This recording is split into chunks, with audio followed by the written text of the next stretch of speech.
What's up, everybody? Welcome to another episode of Turn on the Jets Live. I'm your host, Steven Zantz, joined by my co-host, Steven Russo. Russo, we're back, baby. I know it's coming off of a loss, but how you feeling? I feel like it was just a tough one, but at the end of the day, it was week one, a lot of rust. How you feeling? Yeah, I feel good. I mean, I think I was happy. I took it better than I thought I would. I didn't go in expecting them to win. But it was good to see AR. It was good to see that first drive and the touchdown drive in the first quarter. Good to see the offense do some things. Good to see competent quarterback play. But overall, I mean, do I come away disappointed? Yeah. Did I expect them to win? No. Going into San Francisco week one against the defending NFC champions, you're playing against Kyle Shanahan, who not only knows Saleh, knows Ulbrich, is probably the second best head coach in the NFL. You can't expect them to come away with a W. I think just the thing that's a tougher pill to swallow is the way in which they lost. I think they got bullied on defense, and that wasn't really, you came in kind of figuring that the Jets D would be the constant here and the thing that you could rely on. And I think that's what you kind of come away feeling a little bit iffy about. But I think you have to have the trust in the staff and the players that they can fix it moving forward. They just got bullied a bit. They got outmanned. They got outcoached. But I think 0-1 off a West Coast trip against maybe the second best team in the NFL, it's okay.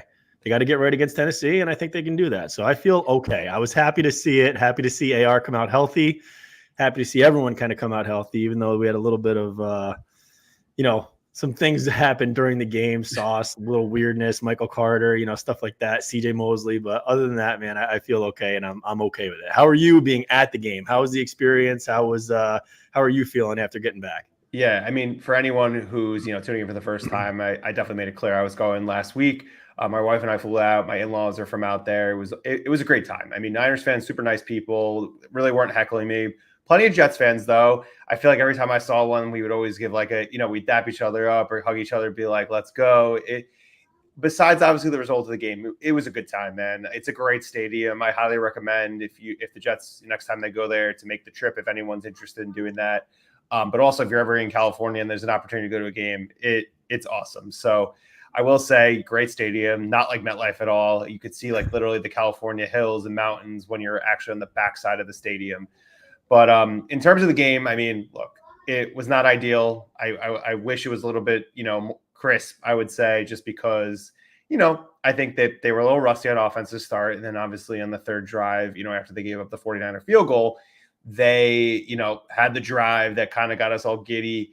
If for anyone who's in the Badlands Discord, I sent the picture that my wife took of me when they pre-scored that touchdown, and I'm literally just screaming like a madman and so happy. But that was awesome, man. That's like everything that we were hoping to see. It's like, when was the last time we saw a surgical drive like that? I know it didn't end with a Rodgers tutty, but like, man, just that back shoulder throw to Garrett. I'm still thinking about it, man. It was just an unbelievable throw, but also just an unbelievable catch by Garrett.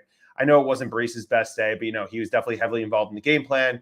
Really unfortunate that he fumbled. I think it was actually Aaron's fourth snap, which is like really ironic because of last year. But I was just like, I saw a lot of things I like on offense. I think pass protection was really good. Like they were second best. I think 33rd team had this graphic out today that showed that they were like the second best pass protection in the league this week. That's really encouraging. Think about all of the crap offensive lines that we've watched, for the past, I don't even know, like dating back really to I guess 2015 was a good offensive line, but overall it's just been pretty terrible. So that was something that I think is really like something you should be like thinking about in a positive way. I know it's hard to feel positive after losing, but like you said, this team was in the Super Bowl last year. They were in overtime in the Super Bowl. They could have won that game. They stopped Mahomes. It was like a 4th and 2 on that one drive.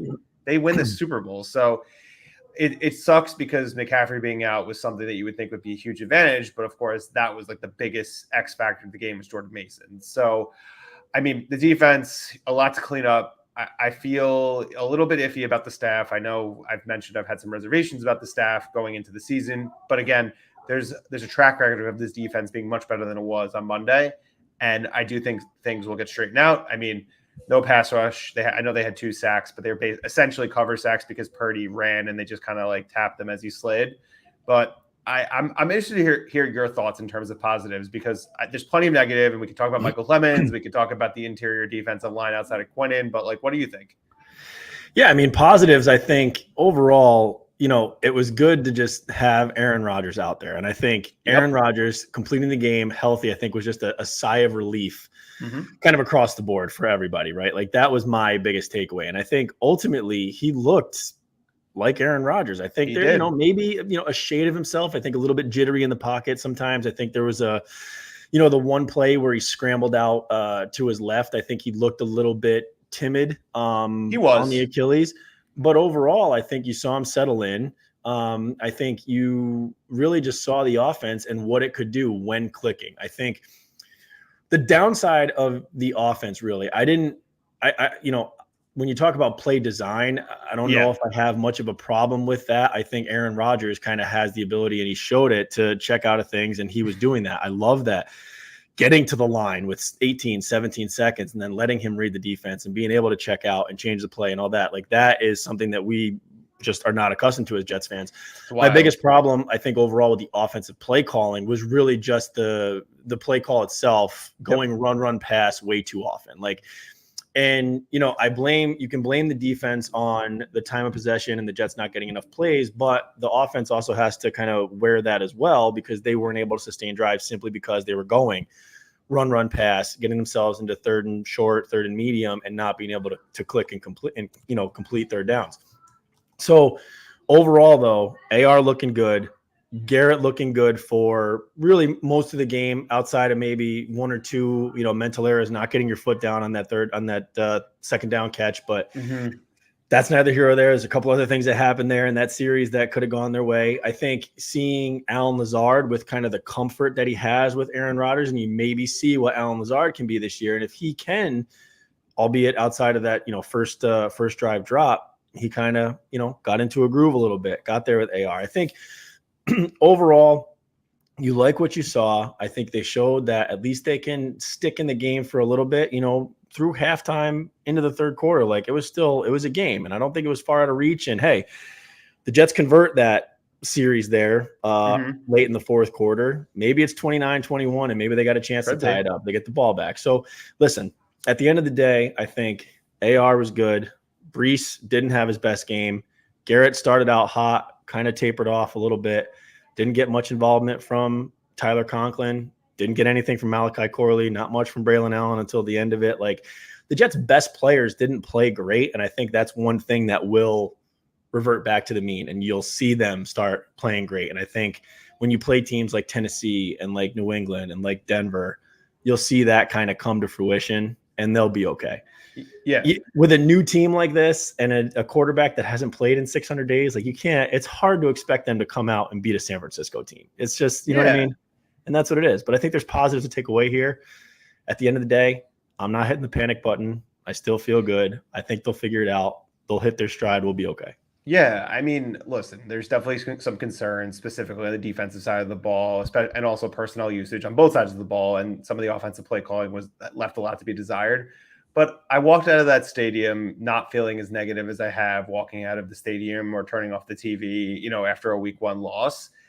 I think, like you said, Aaron hasn't played a full game. I know obviously he played 4 snaps last year, but he hadn't played a full game basically since January 2023. So all things considered, I thought he looked good. The arm looked live. I think, I think they were almost calling the games to protect him, which I felt was very evident with the amount of first down and second down runs. That's something I had an issue with. I also didn't understand the Mike Williams, usage. I was like, why is he not playing? I understand that he is still getting back to this, but I think he played 4 snaps total or something like that. What is that about? I was expecting maybe 20 to 25, but 4. I mean, we need to get this guy going. And I feel like the only way he's going to get his body to really just trust his body is just getting out there. But defensively, it's just gashed in the run game. It felt like the 49ers were doing whatever they wanted. And that was just the thing that drove me nuts, because it was just so obvious. I'm watching. I know I'm far up and I'm not really watching them from the end zone view. It just felt like they were doing the same thing over and over again. It's either a Jordan Mason handoff, or they had Debo in the backfield, and they both were outstanding. I mean, they rushed for almost 200 yards. So credit to them. I think their offensive line was really good. I mean, Purdy basically had all day to throw. Like I said earlier in the show, untouched outside of 2 coverage sacks where he just scrambled and they touched him as he was getting back to the line of scrimmage. But they got to hit the quarterback. They weren't doing that, and that's frustrating, especially with this defensive line, the way we feel about it. I think Will McDonald and Tremaine Johnson both had a pretty rough night. I know Will McDonald actually had one play where I think he stood out. Quincy is really the one guy I would say that played pretty well, in a vacuum on the defense. I would say the corners were okay. Safety play was not good. I remember just watching Debo having Ashton one-on-one and just absolutely cooked him, and it was frustrating. But again, there's a proven track record with this defensive coordinator, this head coach, but I am concerned about the interior depth. I mean, Michael Clemens, like, with all due respect, you're a scary man to look at, but you're softer than tissue. And it's frustrating, man, because I think there was like 4 straight plays, like when the Niners were in the red zone, and one of the plays actually got called back for a holding, and they just kept doing it. They're like, all right, stop us, Michael, stop us. And he couldn't do it. I think, and it sucks to say this because we kind of made jokes about him all summer about Leaky Futu. They missed that guy. He's someone supposed to be some interior depth and, be a rotational piece. I would imagine that they're going to try some of these rookies. I think Leonard Taylor is going to be active in week 2. I'm hoping there's more tack. I don't think he played a whole lot. It was hard to see just because when you're so far up in the stands, you can't really see all the numbers. I was getting a better glimpse of the guys on the sideline just because I was sitting behind the bench.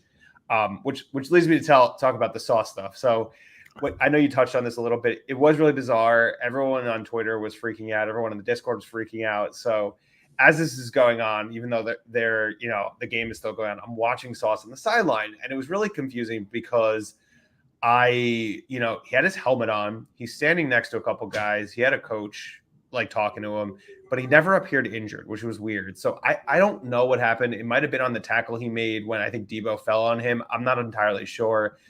I was thinking maybe something personal was going on in his mind. Maybe something had happened and he just was having a moment and just needed to take a breather. I have no idea. The one thing I'll say is, and I put this in the Discord, is when he was walking into the locker room at halftime, he's just like walking by himself, and I saw Tony Adams go up to him and kind of just give him a pat on the back, like checking on him, which I think was good. But obviously he came back in the game and everything was fine.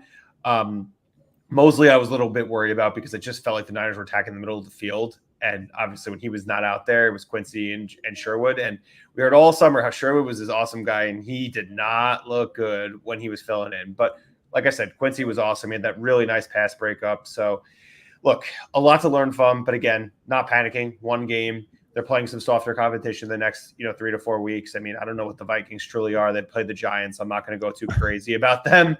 Yeah. But Sam did look good, and I'm happy for him. I know, we kind of ran him out of town, but he's a good kid. I met him twice, so I'm happy that they did that. But, Tennessee, New England at home, even though it's a short week, Denver, which, they didn't look very good as well. So a lot of opportunity here, and I kind of chalk it up as week 1. It's usually the biggest mirage in sports. Week 1, week 18 usually mean nothing on the actual season unless teams are playing for something in week 18. So, we'll see what happens, but I'm not hitting the panic button yet. Excuse me. Yeah. I think a lot of encouraging signs specifically on the offensive side of the ball. Agreed. And it's a Tennessee team as opposed to a San Francisco team. But on the defensive side of the ball, I think you bring up some great points. I think one, they obviously miss Reddick. And I think he's becoming more of a need than a luxury. So, and you get him back in, and it just changes up the defensive rotation. I think this game didn't necessarily highlight the need for Reddick. Just a little bit. It did. I'll get to that, but it put more of an emphasis on their D-line rotation and which guys you had in key moments, like seeing 3rd and 4s with Michael Clemens and Solomon Thomas out there obviously looks a hell of a lot different than if you got Quinnen, JFM, and Hassan Reddick out there. And I think that's kind of where you miss Reddick, because it's just obviously a dude that you can enter into the rotation where then it pulls one of those guys off the field. Solomon Thomas and Michael Clemens just aren't it. I think you're really missing JFM, who was a Swiss Army knife on the defensive line, who could stuff the run, who could rush the passer, do a lot of things. And I think we're quick, and I'm guilty of it too, to say that just by nature, by default, the defensive line is a strength of this team simply because historically they've been good. When in reality, you look at it now, and I think a game like this kind of highlights it. You lost JFM, Bryce Huff, Quentin Jefferson, and Al Woods, that's what, 20 sacks and a run stuffing DT. Yep. So like that's hard to replace. And you're trying to do it with the likes of Michael Clemens, Solomon Thomas, and 3 undrafted free agents, Tack McKinley, who, has some first round pedigree, but really obviously hasn't worked out. And Javon Kinlaw, who we have high hopes for, but again, maybe he's not Al Woods. Who knows? So we have to peel it back. You have to recognize that it is San Francisco and they're a good team and they do this to a lot of teams. So we can't hit the panic button. But from an overall perspective on defense, I think you hit the nail on the head. It wasn't a good game for Ashton Davis or Tony Adams. Mm-hmm. I thought Sauce had a great game in pass coverage. I think he struggled against the run.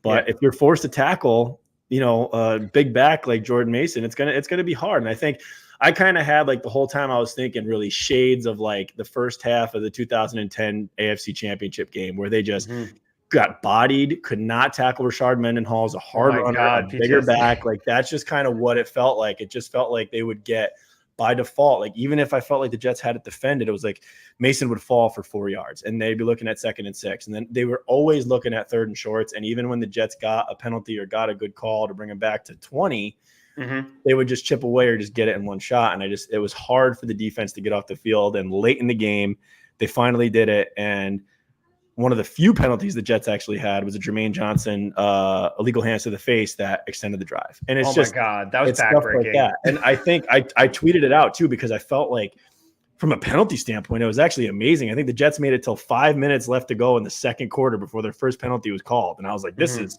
got to be some sort of a record. So from that front, it looked pretty good, but I think we have to have the faith, as we said, in the defensive staff, in the defensive players to get this figured out. I think Will Levis is kind of the perfect answer to this, to get them right. And then you just have to, hopefully the offense can kind of build on this. And we have to remember, I thought if you listen to Badlands today, to War Room, I think it was, Joe and Connor brought up great points about the comfortability that Aaron Rodgers had with Alan Lazard. And clearly he will work himself up to that with guys like Aaron Rodgers, guys like Breece Hall, guys like Tyler Conklin. So we'll get there. I am in no way, shape, or form panicking. I really feel like we'll get ourselves right in this Tennessee game, and we'll do our predictions later. But we'll figure it out. We're going to be okay. Yeah, I want to talk a little bit about Lazard. I was very impressed. I had zero expectations heading into this game. I know we all as a fan base have been pretty out on him for a while, and it seemed like he quit last year. But I think Rodgers is his guy, and, he's motivated. And I know he dropped that first, 3rd down play and on the opening drive, which was frustrating. But he certainly made up for it because that free play was absolute money. It was one of the, vintage Aaron Rodgers plays, and he's better than that than anybody. Even like a guy like Mahomes, I don't even think is as good as him at that situation. So we'll hopefully see a lot more of those. I also want to talk about the interception. I think it wasn't a great throw, but again, it was a tip ball that just landed in the linebacker's hands or the safety's hands. I think it was the guy who was actually filling in for Hufanga. Just, not a great throw, but again, it wasn't like his fault in terms of that ball actually getting picked off. It's just a great play by the defense. But yeah, I think it's encouraging to see Lazard motivated and actually catching the ball after a rough start. The funny thing is, I don't know if anybody had saw Meeks' tweet about just doing a anytime touchdown for Lazard. I actually put Lazard in a underdog pick'em, him to score a touchdown, and Juwan Jennings over 1.5 catches. It cashed for like $100 bucks. It was really nice. Good for you. I'll take it. Thank you, Lazard. Which reminds me, if you have not joined Underdog, it is a partner of Badlands. Use promo code Badlands to get a up to $1,000 match in your first deposit. Great stuff. I've become addicted to pick'ems. It's a lot of fun. But going back to the Jets, there's a lot to take away here. I'm curious, what's the biggest thing you want to see change heading into Tennessee? And then we'll talk a little bit more about the game. Yeah, I would say, honestly, for me, it's got to be like the defensive coaching methodology, like their mindset. I really do. We've talked about this now for is this our third season doing the show? I think right? fourth. Started 2021. God, yeah. Time flies. Yeah. So we've talked about a lot, like the difference between Adam Gase, which we all want to forget about, but Adam Gase, we always felt like was just blockheaded. Like, I don't care. I have my system. I'll make it work with. And he didn't have that ability to look in the mirror and make changes on the fly. Like, he was just very stubborn. I felt like one of the really good things in the change of pace with Saleh and his staff, where they were able to be self-reflective, able to make adjustments. But I didn't see that on Monday night. And that was kind of from a defensive standpoint, it was frustrating to see because the Niners kept just lining up and going big and running at them. And the Jets kept in the same scheme over and over again, kind of saying like, we're a better defense. Our scheme is better than whatever you're going to throw at us, and we won't adjust. And obviously it didn't work. So we'd be crazy to think that Tennessee is not going to see what San Francisco did and try to mirror the same thing. Mm-hmm. So for me, it'll be interesting to see what the Jets do on a D-line rotation, how often they'll have three linebackers on, like three down linemen and three linebackers on the field, what they'll do differently. Will they keep bringing a safety into the box, especially if it's Tony Adams, who really isn't a great tackler. So the defensive adjustments that they'll make, obviously before the game, but also in game to kind of counteract what Tennessee is expected to do, which is, I'm assuming, just mirror exactly what San Francisco did. So that's really the biggest thing for me is as we look forward to Tennessee and what changes I can make. Because honestly, on the offensive side of the ball, I have confidence that they'll figure it out, absent of Nate Hackett. But the defense, I think they're going to need one. They're going to need a hold them to 10, 13 points, something like that, get a few turnovers, get kind of the flow rolling their way. What do you think? I mean, it's really just the defense stepping up. I think the offense is going to look much better. I don't think Tennessee's defense is overly impressive. I know they have some players like Jeffrey Simmons. I know they have Snead, who they got from the Chiefs in the offseason. But overall, it's not this, vaunted defense. And think about what the Jets did to Nick Bosa. I know he had a pressure on Rodgers, but they kept him in check. I think Ty Smith was awesome. I want to give him a big shout out. It's like amazing what you can do when you have a competent left tackle, and not just a competent left tackle, a Hall of Fame left tackle, even if he's not in his prime. So I feel, pretty good about that. The one thing I want the Jets to do is actually hit the quarterback. Will Levis, to me, is like Zach Wilson. I just think he's a reckless player. You saw some of those interceptions he threw against the Bears. The Bears are an opportunistic defense. I need the Jets to do the same. Perfect time for Sauce to get his first interception of the season. I just need to see, consistent pressure and make him beat you. Like, stack the box all day. I know this is something that was talked about on Badlands. That's really the key to success here. Tony Pollard had a pretty solid game against the Bears, but the Jets should watch all that film and see that's what they need to do to beat us. I feel like DeAndre Hopkins is a shell of himself. I know Calvin Ridley is a nice player, but again, if the quarterback isn't able to operate, especially with how inexperienced he is, I feel pretty good about this Jets defense bouncing back. Yeah, I agree with you. I think it's good. I think, on the flip side, you talk about like pleasant surprises of this past week's game, and I think you hit it. For me, really, you could go the easy route and say Alan Lazard. I think we had no expectations for him. He's showing pretty bright, but overall, is the offensive line for me. Like when you think about that, like it's a veteran group, which is great, but still, like not having them really play together in any game situations. There's 3 new starters, really 4 when you consider AVT only played 5-6 games last season. So really have a brand new offensive line. So for them to come against San Francisco, which is obviously a good defense, and to look in pass pro the way they did with 2 33-year-old bookends, John Simpson's a new guard, AVT coming back, and Joe Tippmann, no yips on the snaps either. Like I think the offensive line, we have obviously big expectations for this group, but game 1 against San Francisco and looking in pass protection the way they did was like a pleasant surprise for me. If you had to call it out, a pleasant surprise for you, especially being there, like how do you feel? What would you say? Ooh, that's a good question. I actually shouldn't say this is a pleasant surprise, but this is because we expect it. But I think could be the MVP of the game was Morstead. He was just booming kicks. I wouldn't say pleasant surprise, but it was just something that was just awesome. And it's Jets have a punter, and it's huge for big game situations. I was pleasantly surprised by the entire offensive line. I mean, I expected greatness from Ty Smith, but I think John Simpson, who has been reported to be more of like a penalty guy, even though he is a good blocker, he was pretty disciplined in the first game, and this team had a lot of issues with penalties last year. I think they were the most heavily penalized team for the most part. It might be them or it might be the Raiders. I'm not 100% sure. But again, not seeing that becoming an issue and stalling drives is huge. I know there was a couple on defense, but overall, I think that they did a good job. And you got to give Keith Carter credit. He was like public enemy number 1, and did a pretty good job for his first game plan against a really good front 7. So they deserve their flowers, and let's see if they can keep it up heading into Tennessee. Yeah, absolutely. So as we look forward to Tennessee, like what are your big takeaways for this game? What do you think are going to be the keys to hopefully getting the Jets in the win column and getting back to 1-1? Yeah, totally. I think they have to have a different game plan. I think just this first and second down run every single drive is not creative. And I understand the man who's calling the plays, but like Rodgers has to continue to check out of some of those opportunities. I think they cannot call the game like Zach Wilson as the quarterback. I felt like they did that because they were just scared of Aaron getting hurt. They wanted him to get through the game. I get all that. But, once the season is going, it doesn't matter. Throw it out the window. Anyone can get hurt at any time. Let the man operate. We saw what he can do with time and his receivers getting open, which they were consistently throughout the game. But I also want to see some more creativity from Nate Hackett. Why didn't Gibson get any manufactured touches, or even Corley for that matter? Like, I want them to do some of those packages they did with Berrios, where they would do end arounds or maybe handoffs to a speedy wide receiver.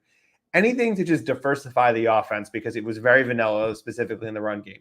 But also use Braylon Allen not in garbage time. Like, when it was 3rd and 1 or 4th and 1 and they're not giving him the ball, it makes no sense. It's not that I don't love Breece. Breece is awesome. I expect Breece to be, one of the best players in football on offense who isn't a quarterback. But his skill set is not the power of Braylon Allen, who, had a really good training camp, had a good preseason. He should be the guy who's getting those short yardage situations. Give Breece a breather and allow him to use his power to will his way. I feel like they're scared to do quarterback sneaks, which is why they never did that on the 4th and 1 that they failed to get. I kind of understand that with a 40-year-old quarterback, but at the same time, be more creative with your pieces. I didn't, and like I said earlier, use Mike Williams more. It's time to take the training wheels off. He's been practicing for 2 weeks. It's been, I think 11 months since the injury. I think it happened in the end of October. So at this point, they got to get a win. They're desperate because you cannot go into a situation heading into a short week, even though it's at home, even though it's against a New England team who got a very surprising win over Cincinnati, who's, shown a tendency to start slow in the Burrow era. But at the end of the day, you do not want to be 0-2 with New England coming into your building, regardless of who's the coach, who's the quarterback. The Jets still have demons of New England, even though they ended that horrific streak at the end of last season. Yeah, well said. I think you bring up a lot of great points. I'll say the defensive adjustments, obviously, the coaching, and I think that's kind of what comes away from that San Francisco game is probably one of the things we're most nervous about is really the coaching staff and what they do. And I think you saw some of those things. We touched on a few things. We touched on the defensive adjustments. We touched on Nate Hackett's, vanilla play calling. I think all those things are a concern. So how they adjust coming into this game with Tennessee. Doing the little things that make the difference, right? Like we talked about the drive that could have gotten the Jets back to within 1 score late in the 4th quarter. Well, the New York overturn on the Garrett Wilson catch that wasn't, where he tapped his toe out on the sideline. Like, so frustrating. But why didn't they challenge the Breece Hall run before that would have been a first down? Like, those are the little things that in a big spot here, like that you're driving to get that. And I get that you got to think second and 1, 3rd and 1, 4th and 1, we're going to get this. But those are the things that in a moment like that, you have to kind of have the foresight to be able to do that. So I think the coaching adjustments, those little things, particularly on the defensive side of the ball as well, are going to be a key. But getting the offense back in the groove, the play calling, I agree. And sustaining drives is going to be a big one. Like we said, getting off the field on 3rd down for the offense or for the defense, was big. And that was a big contributor to the most lopsided time of possession I think Aaron Rodgers has ever had, right? Of course, his first game as a Jet. Exactly. It's also on the offense to figure it out. It's also on the offense to not go toss right, toss left at Fred Warner, who is the best and probably fastest linebacker in the league. He's insane. Maniac. And then go pass. Let's figure it out on 3rd down and just throw it to Garrett Wilson and hope that he makes a play. Like, these are the things that you have to figure out. So to your point, a little more creativity on the offensive side of the ball. Get some of your different guys involved. Manufacture touches for Xavier Gibson. Manufacture touches for Malachi Corley. Do you get Breece Hall and Braylon Allen in at the same time? Because they are both weapons. So, like, if you want to be creative, then get your 4 or 5 best weapons out on the field at the same time and see what you can do. Create mismatches. Like, there's times where you can, you get 2nd and 1 or something, fake a handoff to Braylon Allen up the middle and pitch it out to Breece Hall and let him run in space. Like, all of these things that you can do, like, you have all these toys at your disposal, Nate Hackett. How do you figure out how to do this? But ultimately, I see a bounce back game here. I think it'll be kind of a get right game. I don't really think that Tennessee scares me. I think you have to look at just quarterback play in general, and Will Levis and that Titans offense doesn't necessarily scare you. I think you got DeAndre Hopkins, who's banged up. Obviously, Calvin Ridley is a good receiver, but he's a guy that you got to trust that Sauce Gardner and DJ Reed can shut down. I think you get a bounce back game here, and I think let's move it into predictions, brother. I'm ready. Oh, okay. I feel you. I was just gonna say also get Conklin more involved. I feel like he never gets touches. It's so frustrating. He's always open. I know he's not the fastest guy in the world, but he's reliable. Whenever he's given opportunities, he actually can catch the ball. I think that they will course correct that, and you will see some touches for him heading in, into this Tennessee game. So I will pass it to you. Who you got this week? I think, I've been teeing this up all game long. I obviously still feel good coming out of that San Francisco game. I think it's one of those that you chalk it up. San Francisco's a better team. They're more experienced. They're better coached. We're going to be okay. To me, this is a bounce back game. I think it's one that you see maybe a little bit of first quarter struggles. Maybe they get down, 7-3, something like that. But I think ultimately you kind of, you see the Jets settle in. You see Aaron Rodgers kind of calm people down. You see the experience take over a little bit. And this is kind of a get-right game. And I think everybody has a good game. I think the defense bounces back. I think they create a few turnovers. I think they get after Will Levis. And I think you see the offense kind of start to hit their stride and, make some plays here. And I think you see the biggest thing I'm going to say is you see their stars rise to where they should be. You see Sauce Gardner make plays. You see Garrett Wilson make plays. Breece Hall comes back. Quinnen Williams. Like the Jets have stars across the board. Mm-hmm. To me, it's a bounce back game. It's a get right game. I think the Jets win going away 27-10. Okay. I like it. I think it's comfortable. I think we finally get like a 1:00 Sunday game where we're just, it like feels good in the third quarter. You're just sitting there going, all right, like this is good. Let me put my feet up. Let me relax a little bit. Let me enjoy this here. This is going to be a good one. Yeah, I could see a little bit of a slow start just because it's the second consecutive road game, but I do think that they will end up playing much better than they did, especially on the defensive side of the ball. We've seen this defense play so much better. I know, I think Tony Pollard will have some success against them, but at the end of the day, the Jets are the more talented team. I have my reservations about Robert Saleh, but he's going against a guy who's in his second career game as a NFL head coach. So you have to give him the edge solely on experience. And I think that, Ulbrich is definitely going to dial some stuff up that maybe, he's not prepared for just because it's a different role for him in Brian Callahan. But yeah, I think Rodgers has a really nice game. I think, he may hit 300 yards. Apparently he hasn't thrown for 300 yards since like 2021 or 2022. I can't remember. I think the end of 2021. But I think he throws for like 275, 3 touchdowns, clean with the ball, doesn't turn it over. I think the Jets defense, like I said, dominates. I'm going to say 31-10. I think the game just goes over because the over-under is 40.5. The spread actually did move. There is some money coming on Tennessee. It opened at 4.5. It's actually now Jets minus 3.5. So there has been some money going on the Titans. But yeah, this team is not starting 0-2. I can't see it. Years past, I would convince myself the team is too talented. The Titans are not a good football team. They have an inexperienced quarterback who's reckless. I mean, some of the stuff I saw when I was watching on Sunday Ticket of him, it looked like Zach Wilson. And that funny, when he threw that pick 6 and he's just on his knees instead of just going after the guy. So I feel much more confident going to this game than they did in San Francisco. I was like cautiously optimistic, just like I have been all summer, but I knew Kyle Shanahan is just a wizard when it comes to dominating in the trenches running the football. Brock Purdy obviously is a really good quarterback and finally getting some of the respect that he deserves. But this isn't San Francisco, man. This is the Tennessee Titans who are essentially doing a soft rebuild right now. Yeah. And you got to think like if Saleh and Ulbrich can construct a defense that gives Josh Allen fits, that beats Jalen Hurts and the Eagles offense when, really with one hand tied behind their back because they were down both their corners. Like you got to figure that they'll be able to design something to beat Will Levis. And I think, you got to feel comfortable with that. I think the defense will bounce back. They will not have another game like they did. Hopefully they figure out some things in D-line rotation. They can get up, stop the run, get themselves into some second and third and longs where they can let guys like Will McDonald and Jermaine Johnson pin their ears back and get after the quarterback and make some plays and force some turnovers and give Aaron some short fields to work with. I think it'll be good, but ultimately we get to 1-1. Let's make it happen.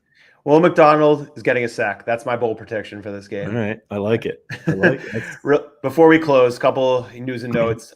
Jets did re-sign Connor McGovern. He came in for a workout today. I don't know if you knew, but I didn't see that. It came out through the trades. I was kind of surprised you didn't bring it up. And I was like, you know what? We'll save it for the end. But yes, so he He was re-signed today. I think it's just for depth because Wes Schweitzer's on IR for right now. I can't really hate it. He's shown that he can be serviceable as a center. I'm sure that they'll keep him as a reserve for both center and also guard. I think most of his Jet tenure he was definitely center. So that's something. But no news on Reddick. I feel like he just is not a real person until he decides to report. It's really just sad that it's gotten to this point. I mean, I don't even know what to say. I don't even want to talk about it anymore because it's just absolute ludicrous. Like how are both sides this stubborn? Like the Jets just need they need a cave. They do. This is an all or nothing year. If you don't win, your jobs are on the line. That's what I'll say. As much as I don't like Reddick's approach, just refusing to even report to talk to them, he has the upper hand now. You had really no semblance of a pass rush against the 49ers. And if it happens again this week and he doesn't report, all signs are that he's not reporting, his price tag's going to keep going up. And it's that or they got to trade him. And if they trade him, they're literally just throwing so much egg on their face. Yep. I mean, they've played this game of chicken for so long, and it feels like stubbornness at this point. And like you said, I think you're in a window here, and you have a chance to get a premier edge rusher, a guy that's had 4 seasons of 10+ sacks in a row. And the Jets have struggled at edge rusher historically since John Abraham and then Bryce Huff, and you let that guy walk. So like you keep compounding this mistake and letting it go in this stupid, stubborn game of chicken that you're playing. Just let it come to an end. It's not your money. Go ahead. Like, you're in a window. You're in a 2-year window to make this happen with Aaron Rodgers, and you can strike while the iron's hot. Just get it done because you may say the Jets don't need Hassan Reddick to be. Yes, they do. Well, people may say that you don't need him to be Tennessee, New England, Denver, but wouldn't it be nice to get him back and ease him in these games and then have him at his best when you're facing Josh Allen on Monday Night Football? Like, wouldn't that be the smarter thing to do? That's kind of what they should be thinking, is just get him in here, be able to ease him back, get him in game shape. So that way, when you hopefully are 4-1 or 5-1, whatever the number is, when you're playing Buffalo on Monday night, you have a guy like Hassan Reddick that can get after Josh Allen. You free things up for Jermaine Johnson and Will McDonald to be able to pin their ears back. It's what we need. Get it done. Put your ego aside. Just make it happen. This is stupid. It's been going on for way too long. Like, just get it done. We need this guy. You traded a 3rd-round pick for him. He was your plan to replace Bryce Huff. Like, we hated the fact that we let Bryce Huff go, but it eased the pain that they made a trade for a guy like this. And now you're just letting him sit out there. Go get it done. I'm exhausted talking about it as well. I made a joke today on Twitter. Apparently, there's been jokes about Bryce Huff because he barely played, in the first game against Green Bay. So I'm like, really? Trade backs? Maybe just a little trade? Yeah. Hey. Yeah. Little switcheroo. I like it. I'm with it. Thank you for everybody for tuning in. Make sure to subscribe to the show, whether it be on YouTube, youtube.com/@BadlandsTOJ. Follow us on Twitter @StephenRusso9, @S stands for me. And our show is also on YouTube, Apple, Spotify, Amazon Podcast. Just search Turn on the Jets Live. It's free. And if you have not already, subscribe to Badlands on Patreon. Best premium Jets content you're going to get. You'll get, plenty of clips, from that show on this YouTube channel. So we do appreciate everybody's tuning in. But Connor, Joe do a great job. Will, Dan, everybody. Now we have Zach from The Athletic who's on there. It's been really good stuff. And, we're going to ride with you guys for the rest of the season. And we hope you guys enjoyed.